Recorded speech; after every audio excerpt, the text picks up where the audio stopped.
Yo, what's up, America? This is your boy Johnny Quest and my man Slim Jim Longfoot. Welcome again back to the Nerd Strip Club. That's right. It's been a few days. Y'all haven't seen us, but we're back. We got all new episodes. We got a whole lot of content to talk about. But first, you know how we do it. Got to tell you a little story. You know what I mean? Take you back to the day. One particular story we got to talk about is one that happened in high school, man. You know what I mean? It's pretty funny. You know what I mean? What happened in the situation, in the word nerds. My boy, I'm not going to give his name out. We're going to keep his name top secret because you see this, he might want to assassinate me. We're going to keep it top secret. So it was during the time, man, you know, Boys the Men was coming out with the whole Motown Philly type joint. You know what I mean? Timberlands was big, and so was trench coats. And apparently was stepping with the Canes. People had the Canes. Everybody was stepping. It was a whole fresh combination. Unfortunately, I mean, it don't necessarily work out for nerds the same way when you think about this whole ensemble, you know what I mean? So he decided, you know what I mean? He came to school, he had the Timberlands on, he had his trench coat on, and he had his cane. So he decided, you know, to go into the middle of the school in the auditorium, because what happened back in the day when we came to school, it was actually like a auditorium, right? So whenever you came into the school, everybody could see you. It was like you was literally walking down the runway. So if your clothes was whack, if you was out of whack, everybody could tell exactly what was going on. The entire class. It wasn't just like some people would see you, everybody would see you. So this particular day, a man came through and was just like, thought he was profiled. He had the cane, he had the pimp cane, you know what I mean? He was strutting. He had the Timberland boots. He was strutting straight through it. And in his head, he was like, y'all ever seen, what's the name of the movie? I'm Gonna Get You, Sucker. Whenever dude had just got out of jail and he was walking back and he had his joint on Huggy Bear. So my man he had his Huggy Bear step on. He was like, yo, I'm stepping. I'm cool. And so everybody in the audience, everybody in the class was like, yo, what the fuck is my man got on? And he was like, yo, this is killer. I was like, no, son, this is not killer. You don't want to walk across the aisle with these people seeing you. He like, nah, man, this is fresh. I'm dope. I look like a stepper. I look like somebody from Boys to Men. I was like, nah, you look like somebody that was part of the has-beens. You don't look like Boys to Men. You don't want to go out there with these official lemon pepper steppers on and walk across this stadium, you know what I mean, across the entire school. So he was like, nah, I'm good. So I was like, all right. So here you go. He pimping across the audience, right? Everybody's looking at him like, yo, what the fuck has he got on? Yo, what is he wearing? What is that? What does my man got on? He got the cane. What is that? And so he's looking at the crowd.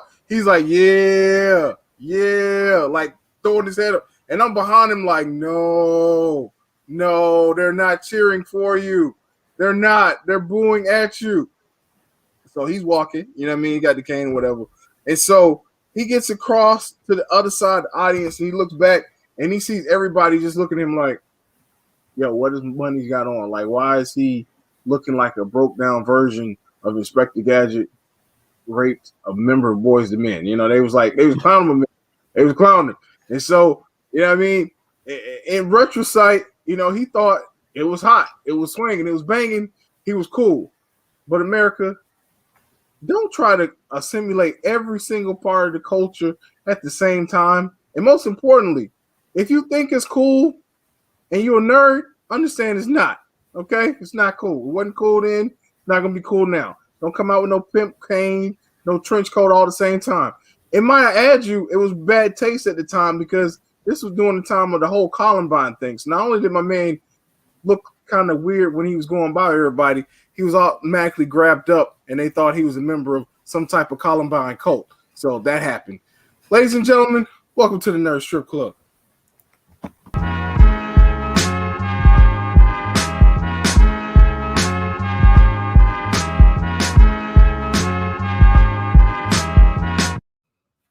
Man, y'all already know what it is. It's your man Slim Jim Longfoot, aka the GOAT, King of America. I got Johnny Quest Gaming over here to my right. You know what I'm saying? Welcome to the Nerd Strip Club. You know what I'm saying? Where we get nerdy and dirty up in this thing. So come and shake your tail feathers to this convo. You know what I'm saying? We back and in full effect. It's the 24th of June, 2021. Yo, today is my half day, y'all. Hey, you know what I'm saying? 6 months ago was my birthday. 6 months from now is my birthday. Yo, kick back, relax. If you watching this with us live, you know what I'm saying? Be a part of the conversation. You know what I'm saying? If you watching this in the playback, laid back in the playback, yo, check it out. If you got anything to say about the show, make sure you comment below so we can get back to you. Let us know what else you want to see going on in the Nerd Strip Club, baby. Don't just, you know, be in the shadows like, yeah, man, I like your show, man. It's cool. No, get on the comments, man. Get on the comments. Let us know what you think about it. Get in the comments, baby. Share the video out so we can get this to you out here all the time. You dig? Yo, we got so many things to talk about. We got a couple things to talk about. You know what I'm saying? On the docket. You feel me? You know, if you see the thumbnail, you know, you see we got Rick and Morty on the thumbnail. We got Loki on the thumbnail, and we got, you know, Prince Adam transforming into He-Man on the thumbnail. We're gonna get into that. Also, check this out regarding that. Johnny Quest Gaming. I got a reply back from Masters the other day, Masters of the Universe, their Instagram page, you know, because I talked about, you know, the disappointment, you know, that you spouted out, of course, about everybody was waiting on the toys to come out about a week or so ago, and they said that it's going to be if I can find that again, it's not going to be in September like you thought. It's going to be in August. It's going to be in August, which is still wait. So let me tell you how much raggedy bitch information that is. Okay, I just went on Target. Oh snap! And the Skeletor God has 4 more left. So it came out, it dropped. And on top of that, the Cringer, the Battle Cat that I want, it's sold out. So how informed is it? Is it August of June? Is it June, August? Is August a new day in June? Huh? Because I don't know. I don't know if Mattel really know about when their toys come out. Because I called Mattel customer service. And they told me, what does Masters of the Universe do? We're not sure that what toy you made. Masters of the Universe. You're the creators of Masters of the Universe. So how did you not know when it came out? Masters of the Universe was not a cartoon, and they decide, oh, you know what, that cartoon is cool, so let's go ahead and make a toy out of it. No, it's your stuff. You made it first. So that being said, I do have some spoils of wars, ladies and gentlemen, from Masters of the Universe. This is a different series. This is the 2020 edition, but I recently got this for Father's Day weekend. Shout out to all the dads. No doubt. And all of y'all, if y'all don't know if this is about dads, I'm gonna tell y'all now. Y'all are the first original motherfuckers in the universe. That's right. Dads are all motherfuckers. Don't think it personal. All right, so yeah, so we got the Evil Land. Wait a minute, no, we got the Evil Land right here. All right, so this is the Origins remake of Evil Land. You know, this series, if you guys are not familiar with it, they came out with these. Pretty much, they were the retro joints. They look just like the ones that came out in the 80s. However, they've been updated with articulation because back in the day, like we told you, these couldn't move very well at all. They were all sticks. Hard plastic, they didn't move, so they went ahead and they put these joints out. And this is the Man of Arms joint, and I actually got a Prince Adam included with mustache. Yes, he has. They didn't have no mustache. Yes, he has the mustache, ladies and gentlemen. They put the mustache back on him. In the show, he had the mustache. They didn't have the mustache on the original toy, so that was that. And we got I was going to show you. I actually got these two here. G.I. Joe.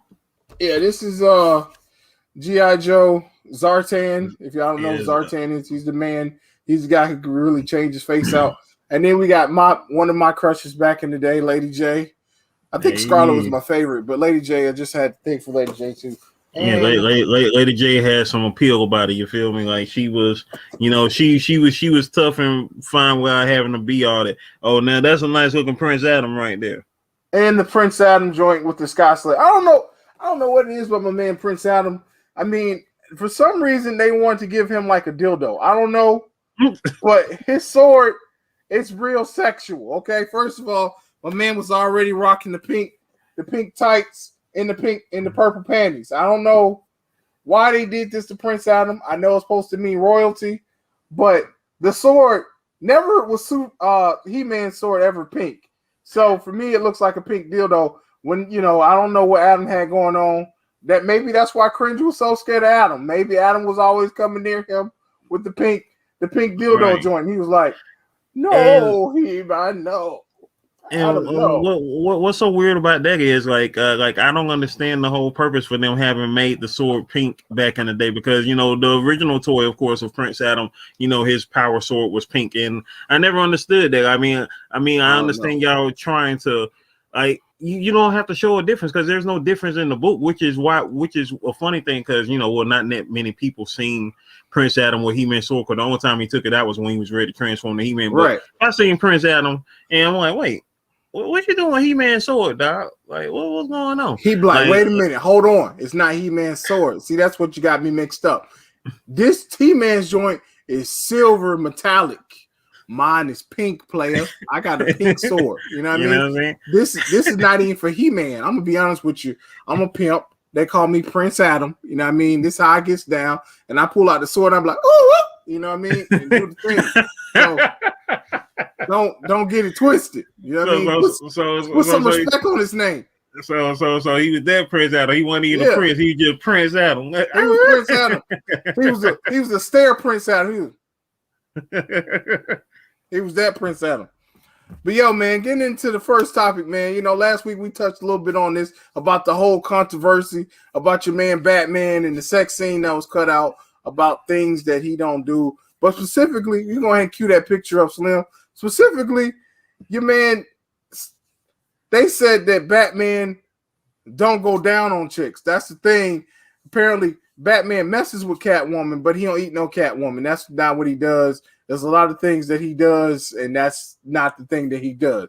Good night, Tanya. Good night. This is some really serious information right here about Batman. Batman apparently has some serious issues. I don't know. I mean, to be a person in the cave is kind of crazy how he don't want to go into a cave. I don't know. Right. You know what I mean? He need prep time. He need prep time, though. He need prep time. He's like, I don't know, Alfred, if I should go down there. I've never been in such places. I mean, in his defense, she's Catwoman. You know what I mean? Maybe she wants to be a little bit closer to a cat. So maybe it's a hairy place down there, hairy place. Maybe Batman, he was like, I've been into a lot of caves, Alfred, but that is not the cave that I want to go into. So I don't know. You know what I mean? I don't know what happened. You know what I mean? Maybe a bat came out her belfry. I don't know. But Batman is definitely, they cut the scene out. I thought it would have been cool. You know what I mean? Because imagine this.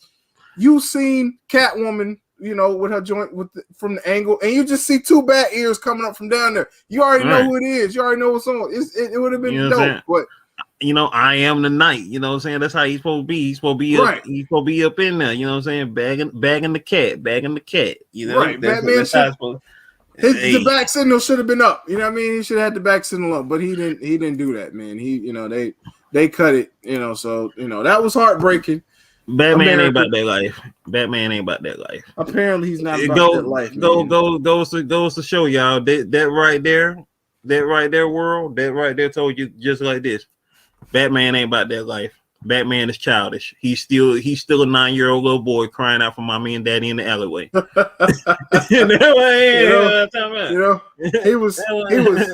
He was scared. That was Batman. Out of all the things that you're afraid of, Batman, we found out that you're afraid of going downtown. That's right. the one thing that he was afraid of. I wish I could play that sample, but I can't play the sample, man, because Instagram will kill me. But you know what sample I can play though? YouTube kill you too. YouTube, let us play our musics. Yeah, man. So speaking of which, I don't want to do any type of spoiler for you, Slim. I don't want to do any type of spoiler. Yeah. If it concerns Rick and Morty, don't do the spoiler. For those who are already hyped up and already ready for episode 2 of Rick and Morty, season 5. You know what I'm saying? Hey, don't shoot your boy yet, because I'm gonna watch it before the night is up. I'm right now currently on episode 8 of season 4. You know what I'm saying? Wait, no, I take the back. Wait, episode 8 or episode 9? Let me check real quick. I just finished episode 9 of season 4, so I'm like episode done with season 4, and then I got this thing, Rick and Morty in the Eternal Nightmare Machine. I don't know if that was like part of the season or they just had that in between the seasons or whatever, but I'm going to watch that before I watch season 5 episode 1.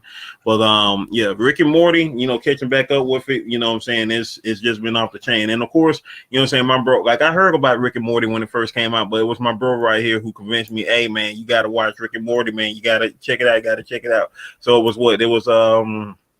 What was that? Was that 4 years ago? Yeah, I believe that was 4 years ago. Whatever year Valerian came out, the year that Valerian came out, the movie based off of the classic French comic book. When Valerian came out, that was when I first saw Rick and Morty. And so, you know, seeing that there, it was just like freaking amazing. So what you got for us right now, Johnny Quest? You know what I'm saying? Without spoiling your boy, what we got going on?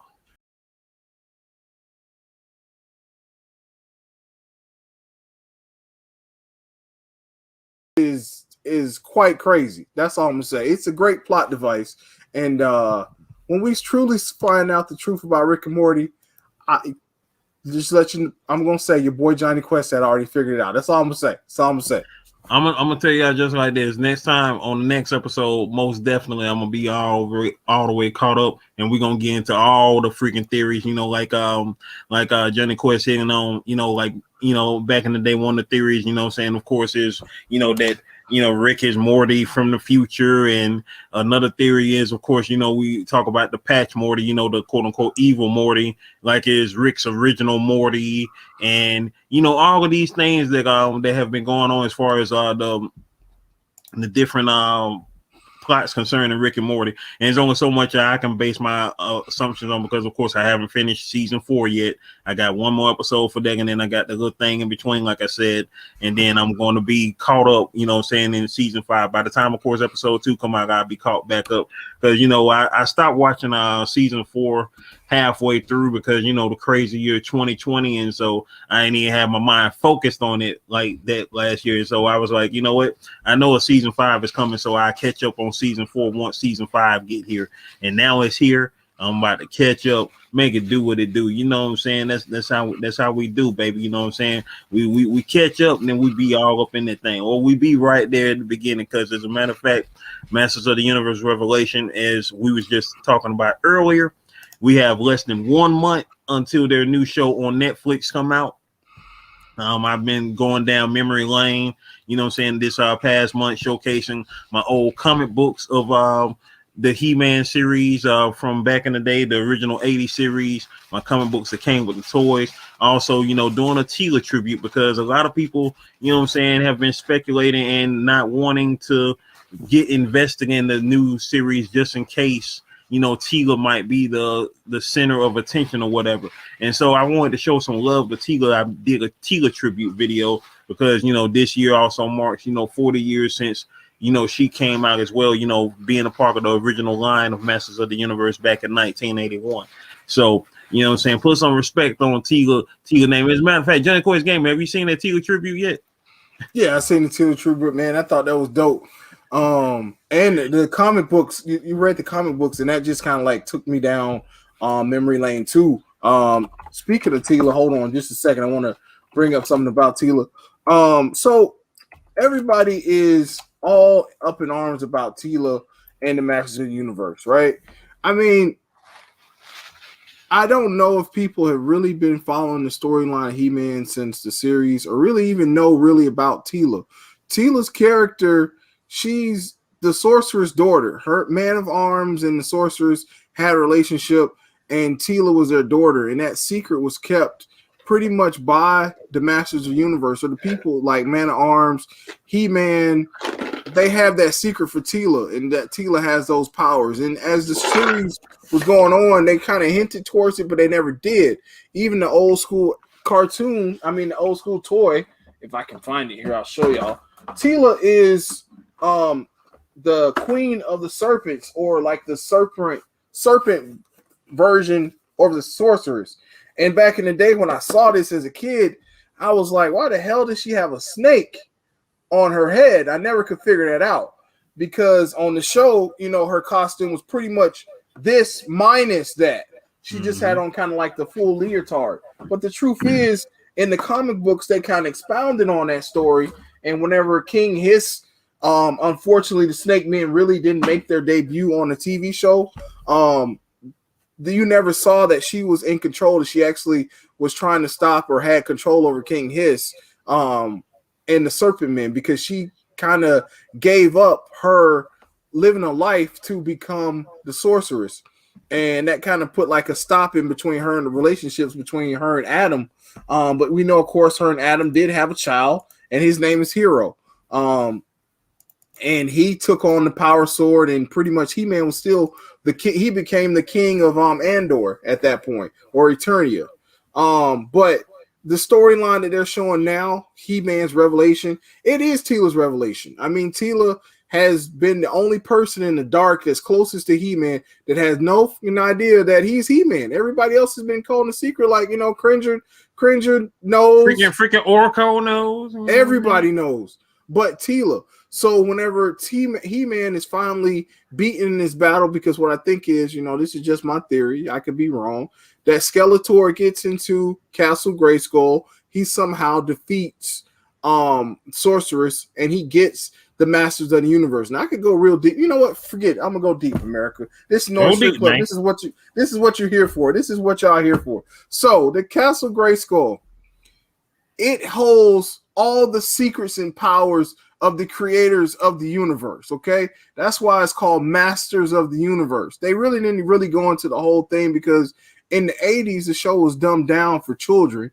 because when they got control of the cartoon, they wanted something that pretty much kind of fit in with the genre at the time. So it was all about the funny, laughing, goofy type thing, but none of that really had anything to do with it. The original toy line had two swords, and He-Man's power sword and Skeletor's sword opened up Castle Grayskull. So really, Skeletor wanted He-Man's other power sword, and that never came into the cartoon, because again, that was a campy type thing. So inside of this Castle Grayskull is all these different powers in the universe, all these amazing powers. And the one power that He-Man had was one of the power swords, which made him He-Man.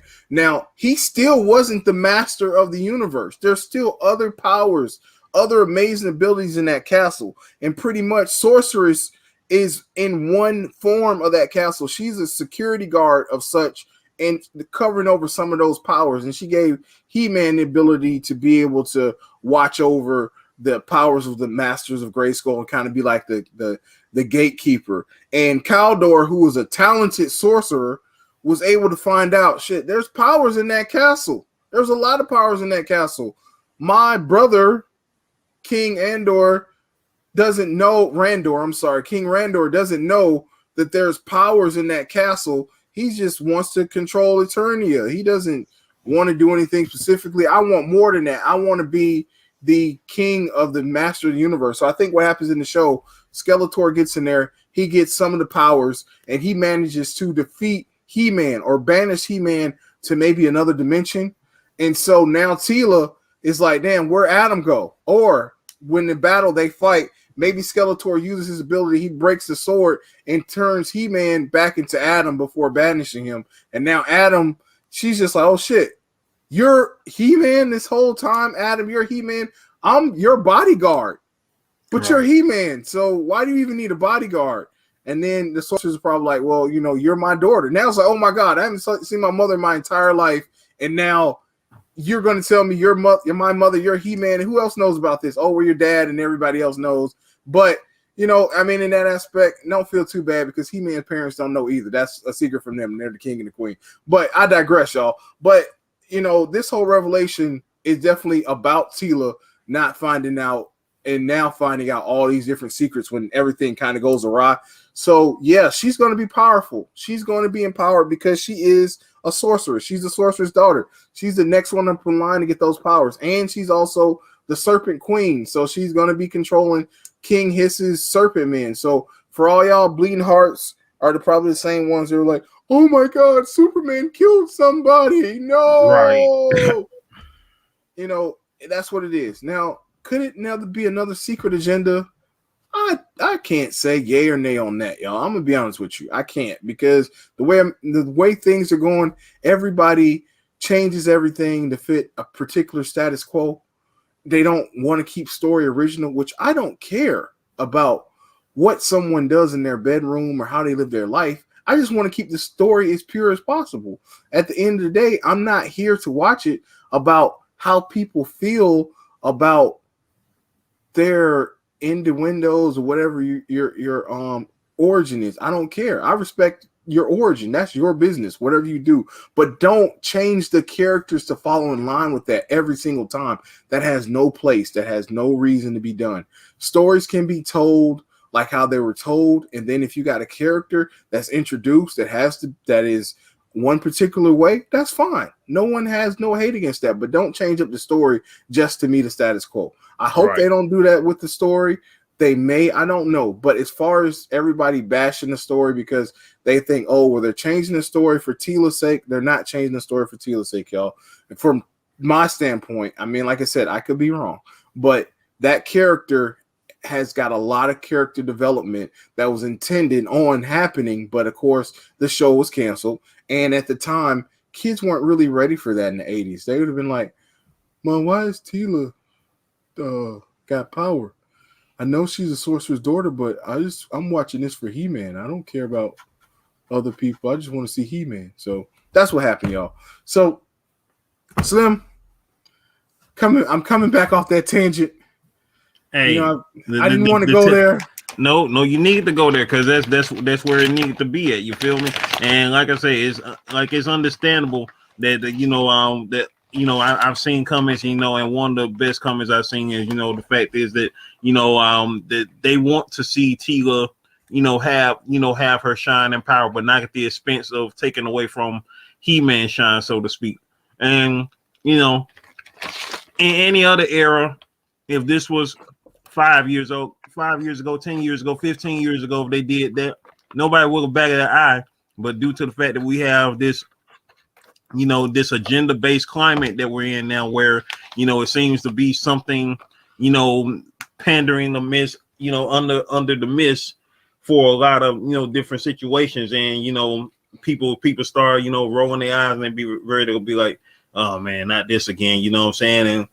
And it's one thing if it's definitely fitting for the story, just like you said, but at the expense of a good story, you don't want them to pander to agendas or anything of that nature. You know what I'm saying? Like, you already know, what I'm saying? Like, hey, we black guys, we black men, and as long as the story good, we don't care what race is in the story regarding a situation, whether it's a movie about a whole bunch of Caucasian people, a whole movie, a bunch of black people, Asian people, whatever. Like Shang-Chi, I'm just as excited to see Shang-Chi as I was Black Panther, as I was Iron Man, as I was anything else that done came out, since I've been watching movies way back when. What I'm saying? It doesn't have to have somebody to quote unquote appease to me. As long as there's a good story, good everything in it, good story, it is going to trump over everything. Even so, like, you already know, when it comes to comic books, for instance, comic books, you could have the most dopest artist drawing a comic book, but if the story sucks, you're gonna be like, dang.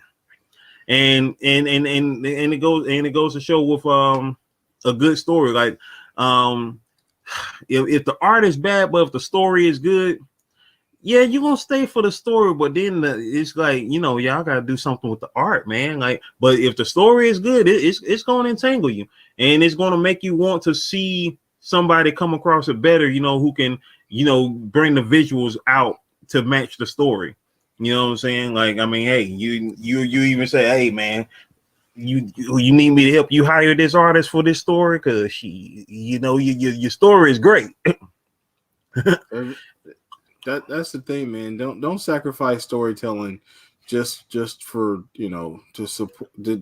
to culture vulture. You know what I mean, at the end of the day, it's culture vulture. You know what I mean? A lot of people do that. You know what I'm saying? They go with what's with the times as opposed to having it being part of your story. You just throw it in your story because that's what's going on right now. Like that's straight up culture vulture. And don't do that. Don't do that. And that's something that a lot of people they do it in music, they do it in clothes, they do it in storylines. You know what I mean? Just be original, man. At the end of the day, just be yourself, do your thing, man. That's the only thing I can say. I respect people who do their thing. You know what I mean? And from my standpoint, if you're an original person, if you're an original storyteller, original artist, whatever, then you'll go far. If you just out here just trying to follow the trends and do what's in the now just because, then you're not going to get very far, man. Because at the end of the day, you're only going to survive as long as it's in the now. That's right. Pretty much how that will go.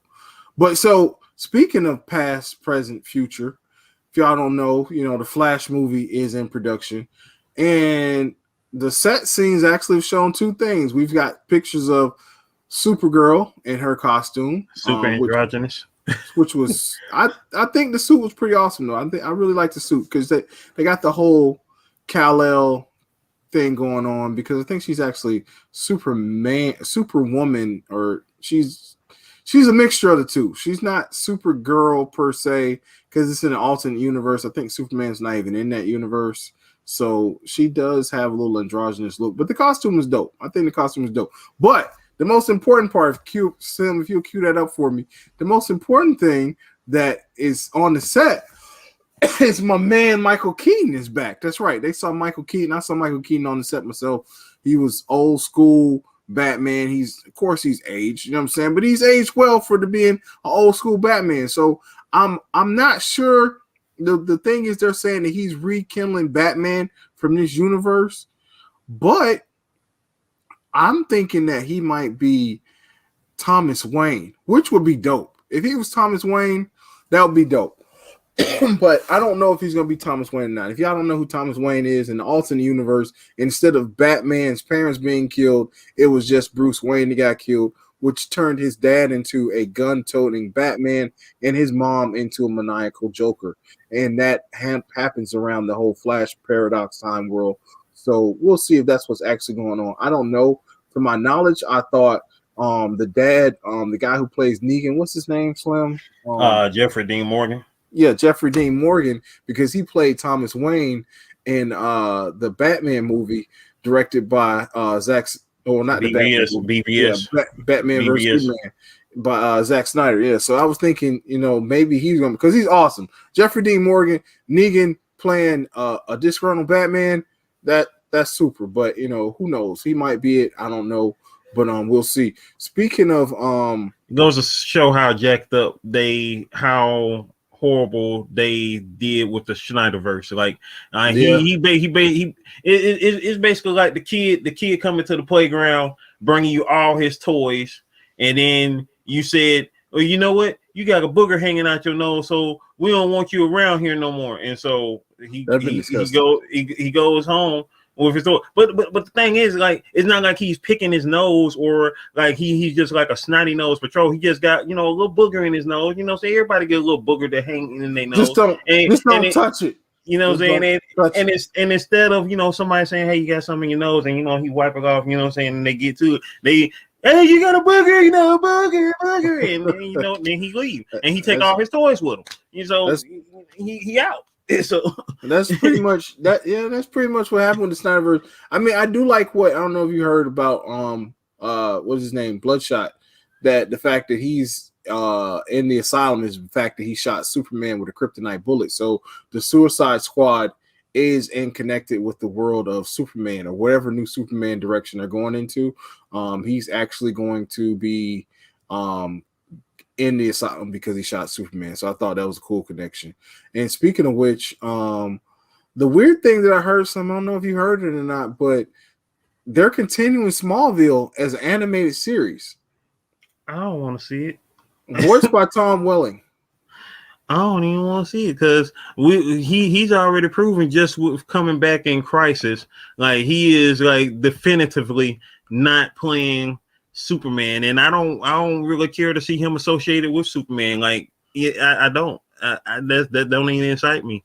That probably would have excited me if you had said that in 2011, right after the series went off 10 years ago. That would probably excited me, and I've been like, oh, cool, okay, that's what's up. But I don't care now because he's obviously never been, cared of actually being Superman, because like the crisis the crisis come back, he ain't have no powers, you know what I'm saying? So he's all the way just Clark Kent. Like, I gave him my powers. Like, what Superman does that? Like, what Superman does that? Well, technically, devil's advocate, to play devil's advocate, Superman did it in part 2. So yeah, he did. I mean, but the question is, how did Tom Welling give away his powers? Did he step into the same machine? Well, you know what? I'm gonna tell you something. At least I will give him credit on this. I mean, I understand he want to give his powers up for the lowest he had, because Erica Durance is probably the best Lois Lane, the best Lois Lane of all time. She is definitely the best Lois Lane of all time. Definitely. Yeah, she definitely is one of the best Lois Lanes that I've seen so far. So hats off to him on that. So when we go from looking at TV shows and we're talking about movie Suicide Squad, heard some sad news that John Bautista might be stepping down as Drax. Looks like it might be his final run.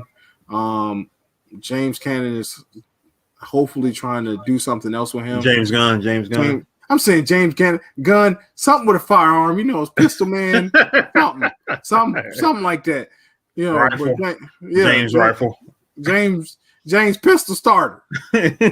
Assault rifle. No, but James Gunn, he said he want to pick him up and do something else. But in the world of movies, you want to clue this one up, Slim.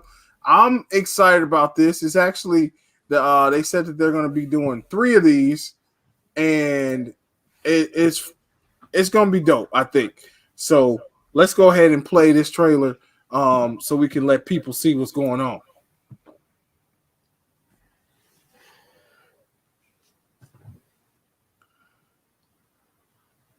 But yeah, just in case, we ain't trying to get the sound copyrighted or anything. Oh, that's my boy from Warrior right there. I see my boy from Warrior up in there.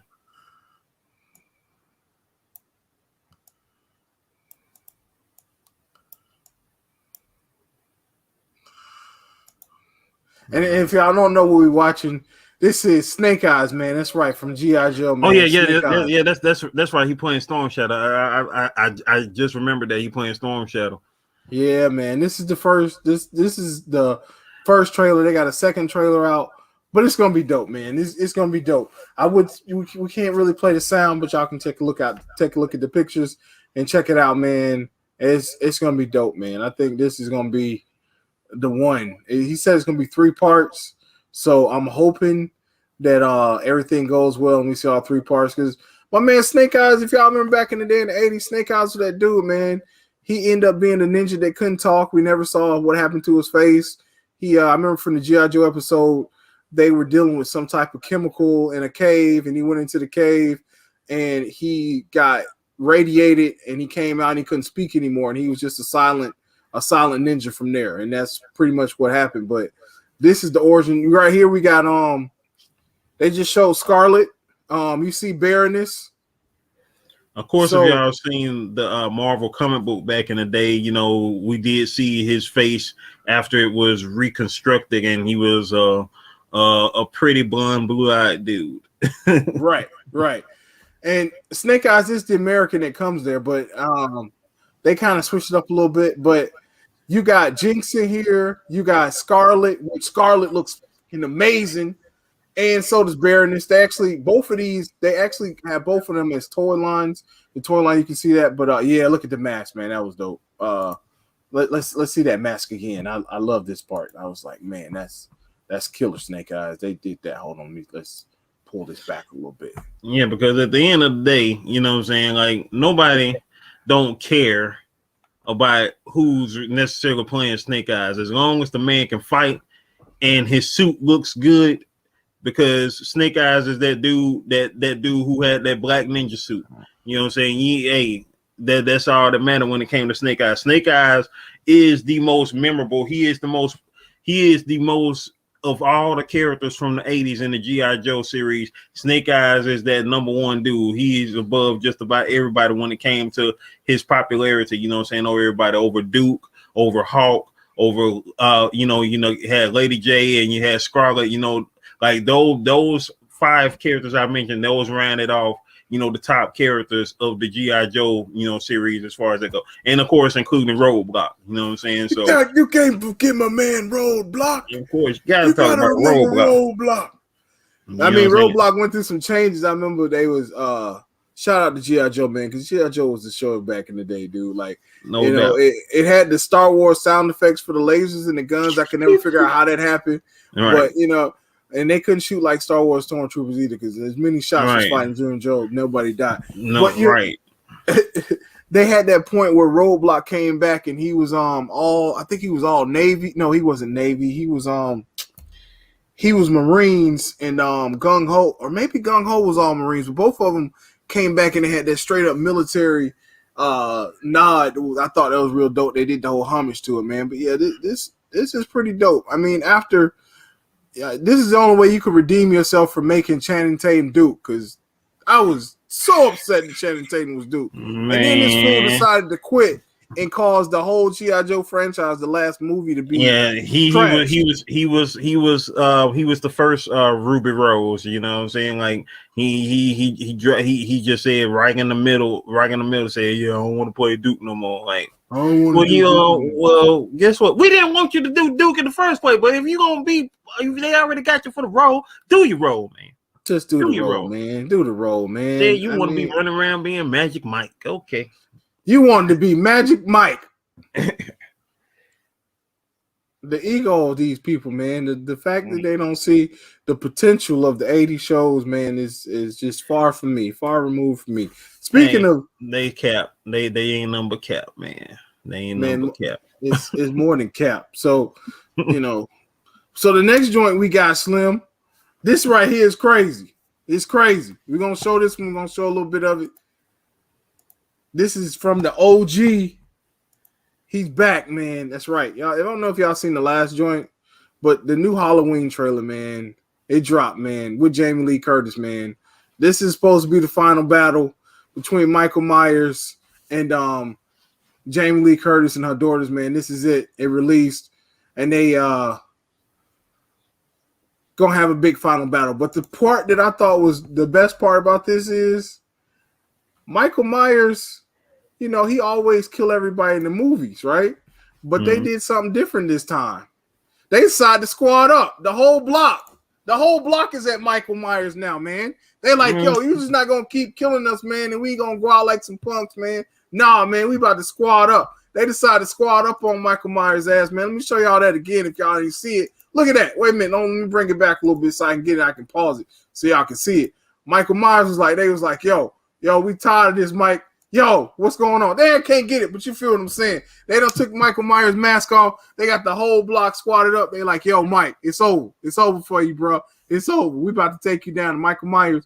If y'all don't know, man, Michael Myers, that mask, for a long time, I thought it was Leonard Nimoy who that mask was. I thought it was Spock, but it's not. It's William Shatner. Mm-hmm. My man Michael Myers been running around the William Shatner joint the whole time. So Halloween Kills, man, that's actually coming out in October.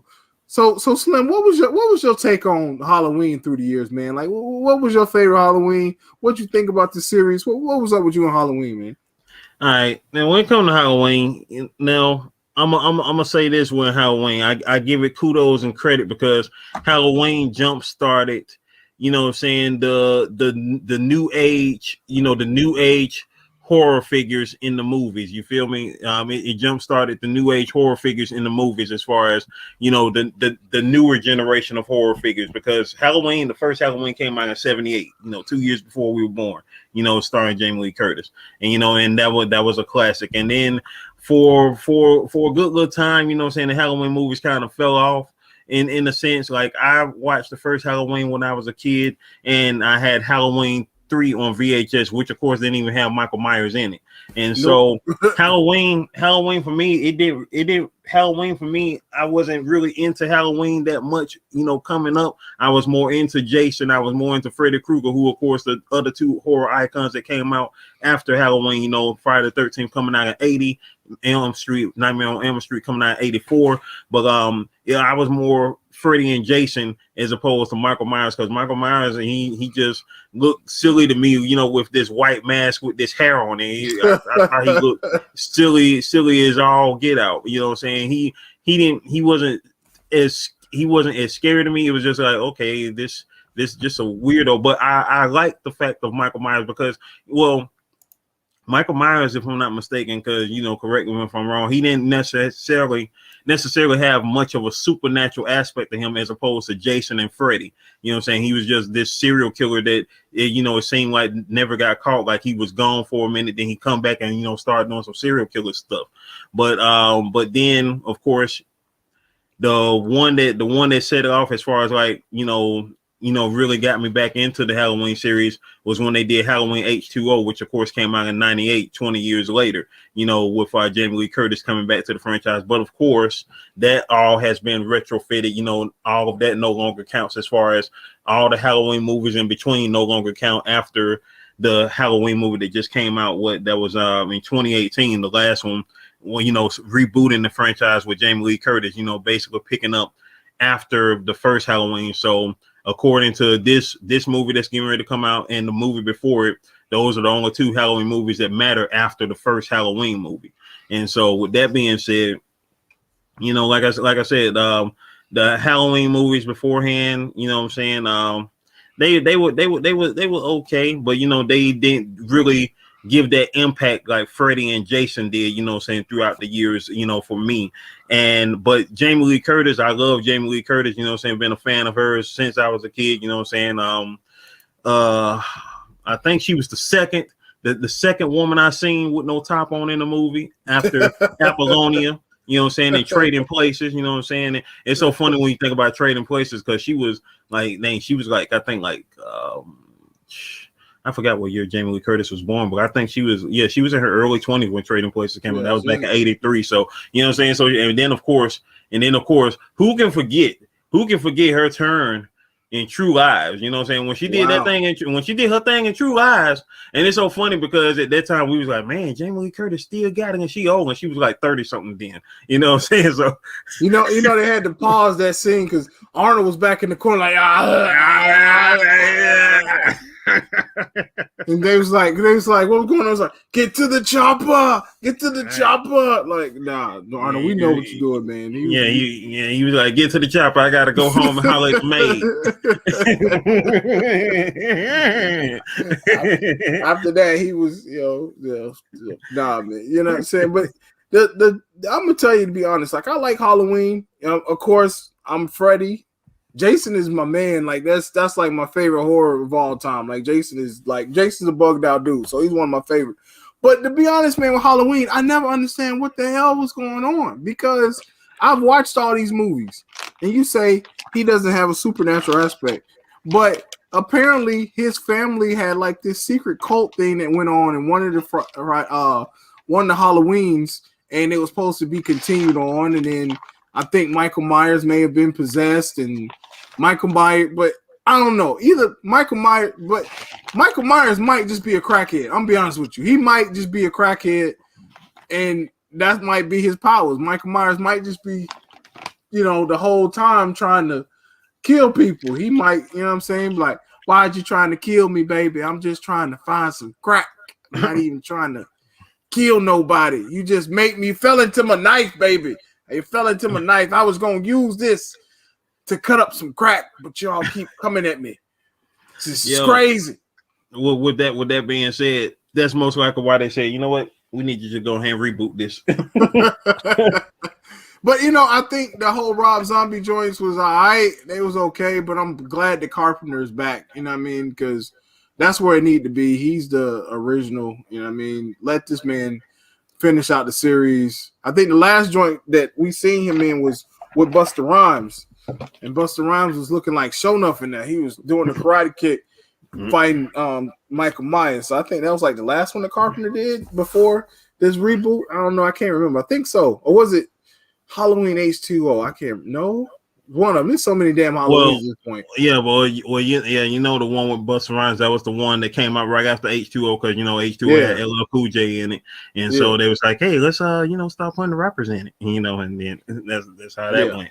So so I think so after that one, I can't remember if it was called Insurrection or whatever. I had to look at the titles or whatever, but yeah, then the Rob Zombie Halloweens came out, which I actually wanted to check those out, but I never did, because like they're just like it's so funny. Like I say, Halloween I like, but it didn't really pique my interest to the point where I was like, yeah, I can't wait to go see it. You know what I'm saying? But I else with Rob Zombie. Rob Zombie is dope, and I actually wanted to see those Halloween movies, but I didn't get a chance to, because they fell off my radar. You know what I'm saying? I forgot about them.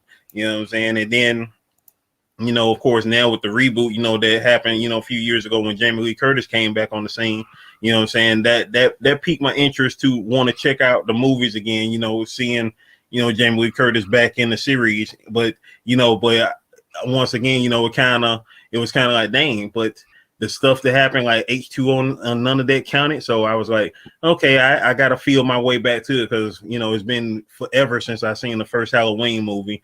And, but with that being said, I pretty much know the premise as far as like, she, of course, escaped from the first Halloween movie. Otherwise, she'd be dead now. So, we're going to see how this goes. So with this being said, I'm quite sure this is definitely going to be the last Halloween movie, but then again, who knows? They might do some again for the 50th anniversary in 2028. So it ain't no telling, So I don't know. So but I'll say this, man. This is how I would write this if I was the guy who created Halloween. Don't be trying to take my story either, John Carpenter. Don't be trying to steal my story. I would do it like this. I would have the very last scene of Halloween, Jamie Lee Curtis and Michael Myers killing each other, right? Mm-hmm. And when she killed Michael Myers, she flashed all the way back to the 70s to where Michael Myers supposed to have killed everybody. And I would see her actually walking around with the knife doing all the killings. And then at the end, she would have killed Michael Myers, the baby. And then she look in the mirror at herself and then bring the knife across her throat. And then they play the music.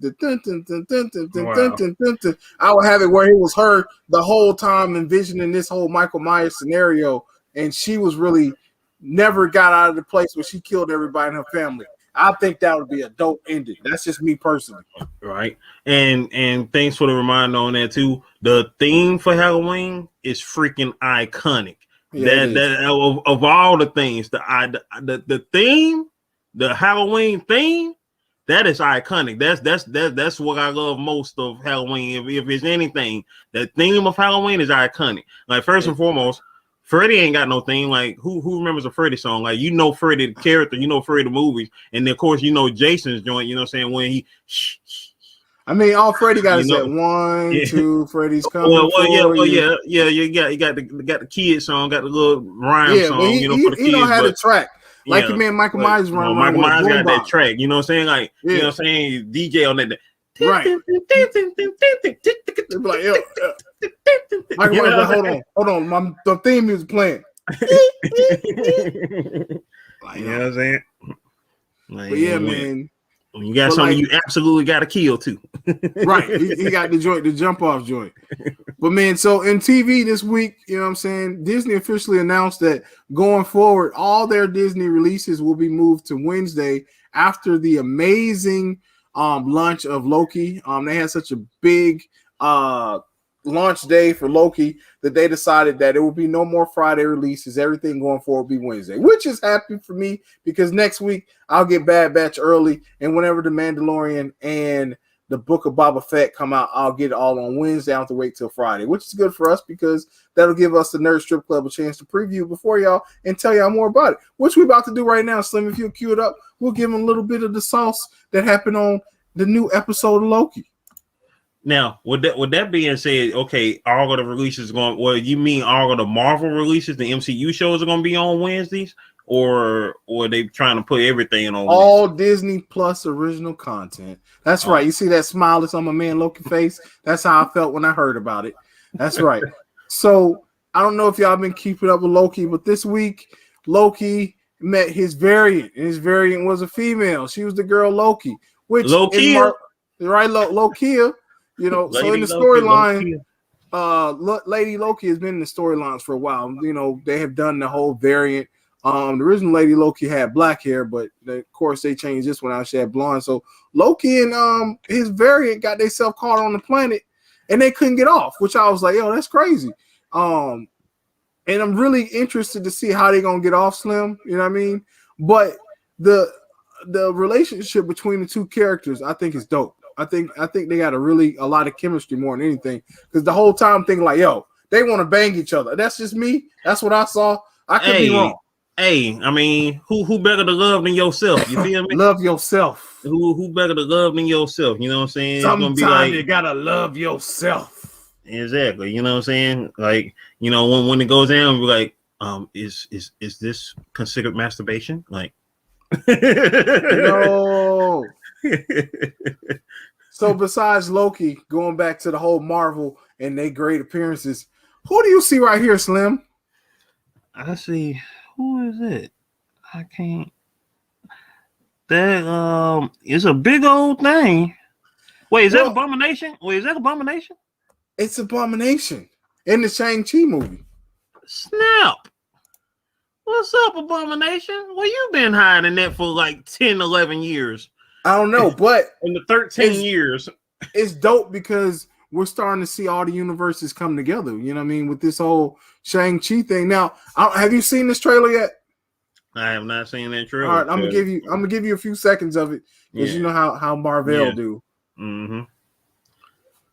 Let's see. 9/3. Did they move the date? Because I thought it was coming out in August. Or was it? They moved it back. They moved it back.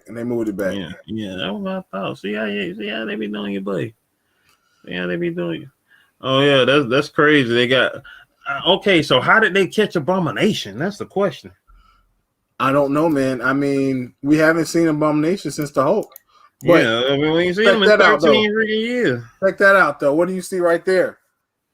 He's got the 10 rings, man. He's got the rings. Kiss the rings, bitch. He's got the rings, man. They put the rings in there. I think that's dope, man. That part.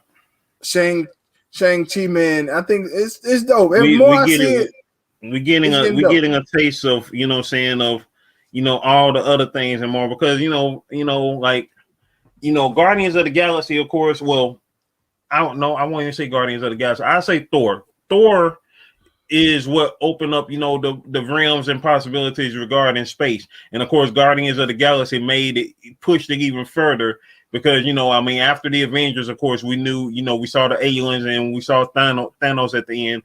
And then, of course, Guardians of the Galaxy came about, you know, we got the space travel. And so now we're seeing what all else was going on as far as on Earth, you know, like how, you know, so much stuff was going on, but, you know, under the scenes, because when you look back at the first Iron Man movie, everything started out so simple, so, you know, it was simplistic in a sense, but you knew that it was all coming to a head because you knew that it was going to be something to behold as far as it go. And in the past 13 years, I definitely got to admit, like, the Marvel Cinematic Universe, you know, as far as what they've done thus far, other than the fact that they always showcasing the heroes mostly without their mask, even though they have a full freaking suit, and they're always showing them without their mask on. You know what I'm saying? But outside of that, it's like, you know, they have done such a spectacular job of pulling this off. Like, I remember when the first Iron Man movie came out, you know, we talked about this and how, you know, like, remembering how it was going to set up, you know, Iron Man was setting up for the Avengers movie to come out, you know, in a few years, which will be in 2012. And then all the movies that, of course, came out since then, you know, over the past 9 years. Like, it's definitely been a force to be reckoned with, you know, saying with the whole, what we call now the Infinity Saga. And now moving forward, it's funny because 2020 in itself was a year to basically like just reconvene and reboot on a lot of things, you know what I'm saying? Going into this decade right here, going into these 2020s on how things will be moving forth you know what I'm saying, on the spectrum of just, you know, culture and everything in between. And, you know, that's what we gotta, you know, get on when it comes to this whole situation out here. Boys and girls, ladies and gentlemen, you know what I'm saying, out here in the nerd strip club, you know what I'm saying, shaking it and baking it, all that good stuff. Yeah, man. The Marvel Universe is at the point where it's at its infancy as far as storytelling goes, because everything is just becoming unveiled. You know what I mean? Because at the point where we read comics now, it's like everybody knows about aliens, everybody knows about these mystical characters. There's nothing that's a surprise. But right now, the world is seeing everything just kind of come in their face. Like, damn, what happened? What's going on? There's aliens that exist. There's multi dimensions that exist. All these people have these powers that exist. You know, and the main thing that we haven't got to is the fact that truly that mutants exist in the universe. X-Men, but it's coming. Fantastic Four. And you know, and for some of y'all, you know, of course, those who are, you know, either casual comic book fans or just, you know, watch the movies and whatnot, you know, and they were like, "What, X-Men are coming? Then we already seen X-Men and Logan and Hugh Jackman." I mean, remember, people, those were not connected to the MCU. I mean, there's a whole, well, not really a whole thing behind it, but it all boils down to, you know, rights and distribution and all this type of stuff as to why the X-Men was never connected in the first place, along with the Fantastic Four. With those two entities being out of the MCU really had to scrape the bottom of the barrel to get, you know what I'm saying, their other characters to shine on. And of course, and you know, when they got the biggest one of the biggest characters in Marvel back into the fold in Spider-Man, you know what I'm saying, that, you know, started setting them on the right path to, you know, making things do what it do, because they didn't, you know, Spider-Man, the X-Men, Fantastic Four, those were their three top, that was their top, the three top dogs of Marvel that they didn't have access to before when the MCU started. They didn't have access to Spider-Man. They didn't have access to the X-Men. They didn't have access to the Fantastic Four. So they had to scrape the bottom of the barrel. Like Iron Man before 2008, hey, if you was not a comic book fan, I know you did not know who they were. Unless you watch the cartoons or something, because I mean, my biggest source of reference for Iron Man back in the day was the whole Iron Man TV show. Right. Iron Man, which is one his dopest theme song. Right. As a matter of fact, I need to put a video together with that. I'm gonna put a Tony Robert Downey Jr. / Tony Stark tribute video together. I'm gonna put that theme song on that joint. Oh yeah, that gonna be hard. I gotta that'll be dope. That'll be dope. Yeah, it's coming, y'all. So be on the lookout for it. You heard it here first. It's coming, because I gotta do that though. So yeah, man. So y'all, we coming to the end of the show, man. Almost. So we gotta talk about video games. Matter of fact, somebody want to cue it up. We got a couple different things happening in video games this week. Check it out. But before we get into the video game, I want to say one quick thing in the comic books. Shout outs to Mario Gully. Shout outs to Mario Gully, aka OMG, original Mario Gully. His character Ant, who of course was purchased by Eric Larson. They just released last week Ant issue number 12, and I heard that they had so many sales on that they had to put it out for second printing. So shout outs to Eric Larson. Shout outs to Mario Gully for putting out Ant. Ant, of course, is going to get her own series. Of course, created, done by Eric Larson, because he bought the rights to the character years ago from the creator Mario Gully. And issue number 12, the last issue of the Mario Gully series, came out last week. That was done by Eric Larson. I'm not for certain if Mario Gully did any interiors, but I know he did a cover for it. So shout outs to them on that and the success on that. And that's pretty much that. Now with the video games, Johnny Quest. So what was one thing though? So OMG, man, I follow him on Instagram. He followed me on Instagram, but it was the weirdest thing, man. I got an email from him one time, or a DM asking me to join the Illuminati, and I was like, what the hell is that about? I don't know if he was hacked, but it was the weirdest thing, man. It was like, do you want to join the Illuminati? I was like, no, not particularly, not unless. If you sign up, if you got a sign up bonus for like $3 billion, then I'm good. I'm down. You can put me in on that. If that was the sign up bonus for $3 billion, then it sounds like it's my interest. But yeah. So moving on to video games, man.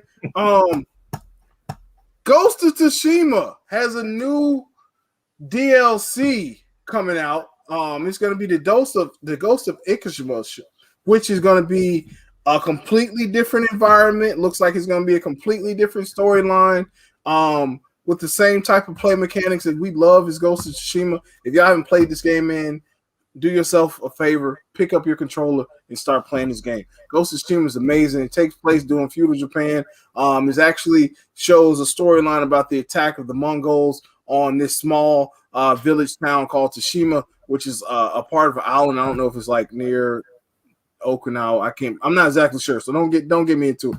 But it's like playing one of those Sunny Chiba type movies, man. It's even a black and white mode, which I think is dope. It's black and white. When you cut people, the blood is red. Like Ghost of Tsushima is amazing. It's an amazing game. They really did their thing. Probably one of the biggest acclaimed games last year. I think it should have got Game of the Year, but it was beat out by Naughty Dog's Last of Us 2, which I think they really got railroaded because Ghost of Tsushima was like one of the best games. I mean, everybody was playing Ghost of Tsushima, but they got a new DLC, man. So I think that's going to be amazing. Elder Scrolls this week got a update for next gen console. So I actually went back and played some Elder Scrolls.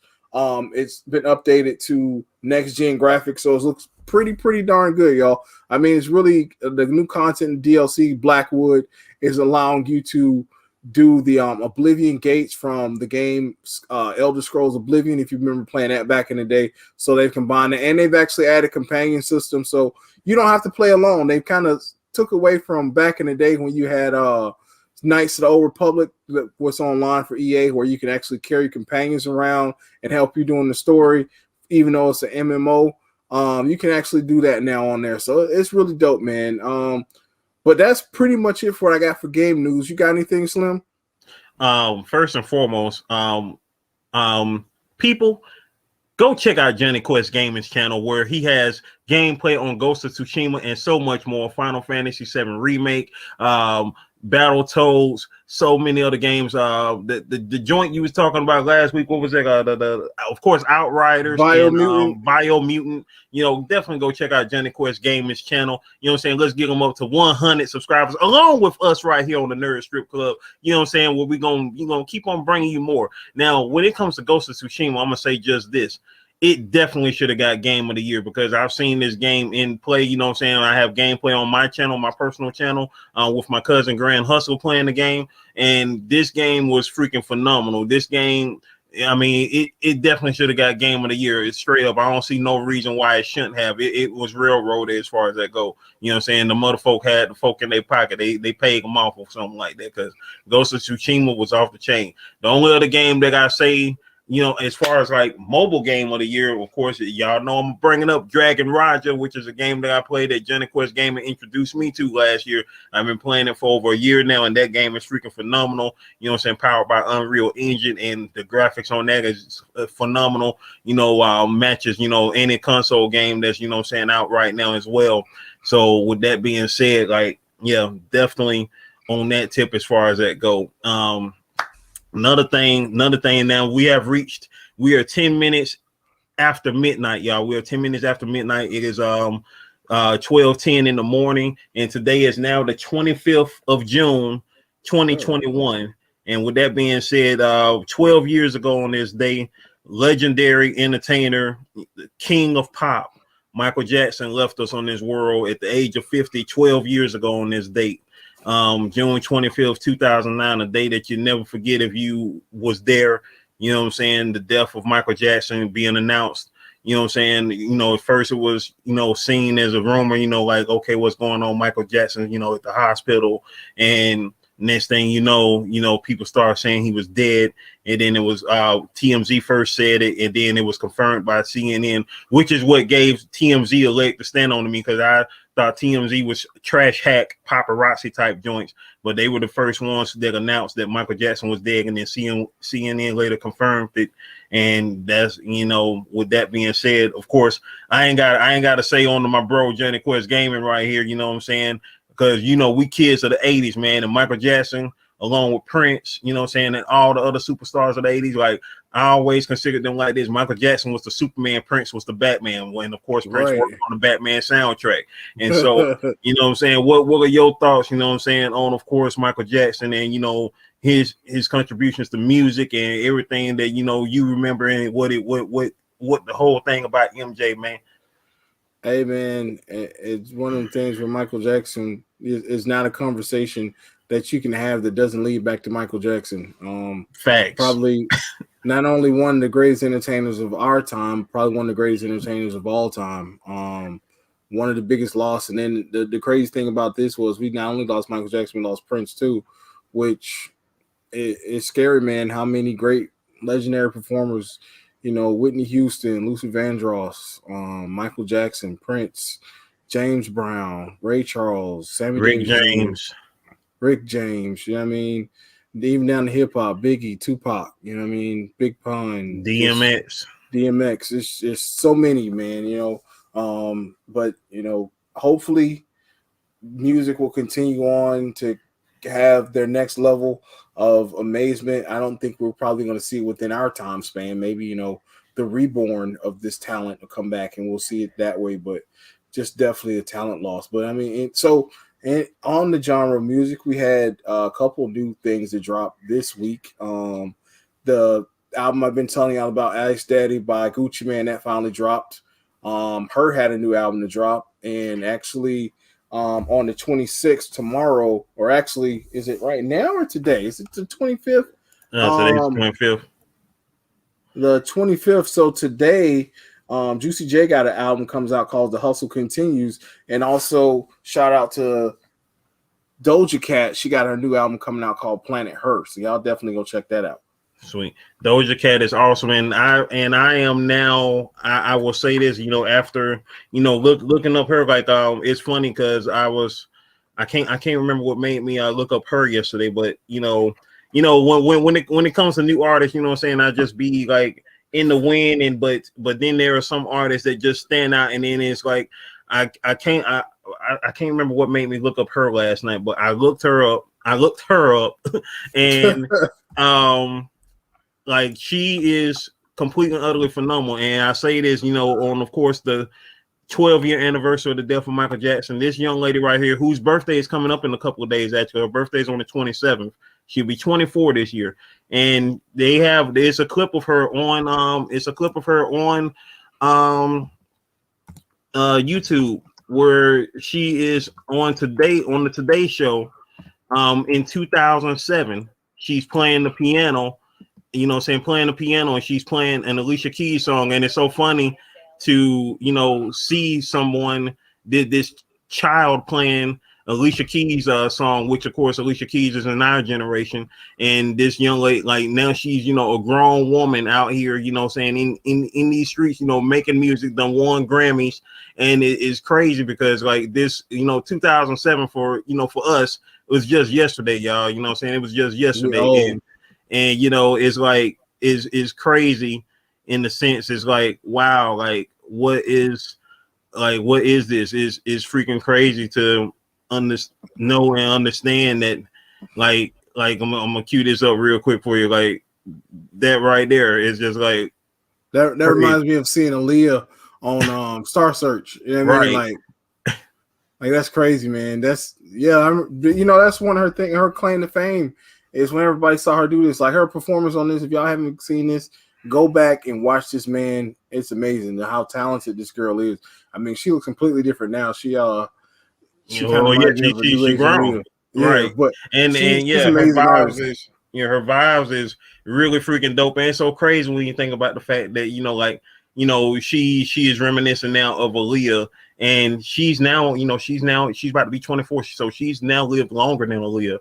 And that would never cease to amaze me when I think of how young Aaliyah was when she died. Like she was 22. That's about to be 20 years in 2 months. That'll be 20 years ago, y'all, when Aaliyah died along with 8 others in a plane crash. So what I'm saying, that's crazy in itself. What we got queued up here? See what we got queued up. This is actually when we're talking about up and coming young artists.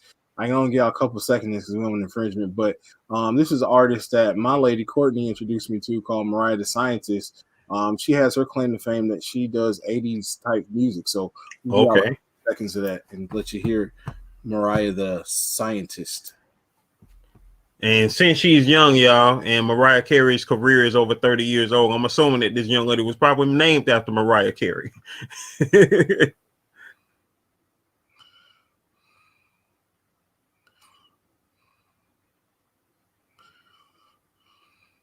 she's definitely lovely. She's definitely lovely. I look forward to hearing her music. That's for sure. I look forward to hearing her music. So y'all definitely check that out, man. It's definitely some great stuff. Shout out to my lady Courtney for coming out with that one. She's a dope artist. Up and coming. She's actually to say unfortunate, but she is actually her manager is Tory Lanez. She's an artist. She's from Atlanta, believe it or not. So support her. Forget who her manager is. Support her, man, because she's an Atlanta artist. Give her big shout outs because the music's dope. Well, definitely gotta show love to the ATL, baby. You already know, you know what I'm saying? Like Janelle Monáe, shout out to my girl Janelle Monáe. Like I've been rocking with Janelle Monáe since MySpace days. And once again, my bro Johnny Quest Gaming introduced me to Janelle Monáe because he had this book at the time, a book called I don't want to say the name of the book because I ended up working for him way on that year and I ain't about to give him no type of credit. But anyway, he had this local Atlanta magazine book and he was like, hey man, like did Jelly come to life? My character Jelly from Jelly Bean Dream, and he was like, did Jelly come to life? And I looked in and saw this pretty chick with this afro, you know what I'm saying, and she was wearing, like she was modeling different clothes in the books and whatnot. It wasn't even about her music at the time, you know what I'm saying, that like, she was just modeling different clothes because, she was, up and coming and whatnot. This was before this was when she was with Purple Ribbon, goddamn, like before she even came out with she had just came out with some music, her own music, but like this was before she even did anything officially on Purple Ribbon and whatnot. And so if you look at the earliest stuff of Janelle Monáe online or look at my drawing I did of her on episode 57 of Goat1408 TV, episode 57 if I'm not mistaken, where I drew her. I think that was episode 57. Let me make sure just to make sure. 57. I think that was 57. No. Let me check. Episode 57.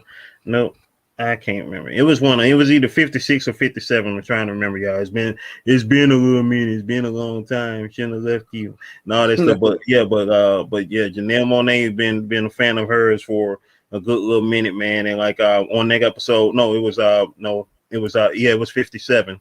And so on that episode, I was showcasing one of her old joints that she had back in the day, along with one of the new joints that she came out with at that time. And it was just like, a long way.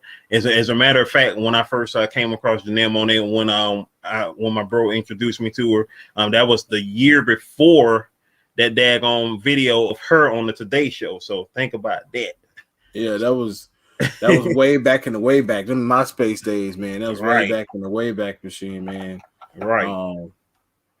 But yeah, after that, she went on to make amazing albums like Electric Lady and some of her other stuff. Like Janelle Monáe is definitely went leaps and bounds from being on that cover of that particular. And the thing about it is, y'all, that was a local newspaper. That wasn't like that was a local magazine. That was a local magazine. With had H.E.R on the cover. It had H.E.R on the cover of that issue, and it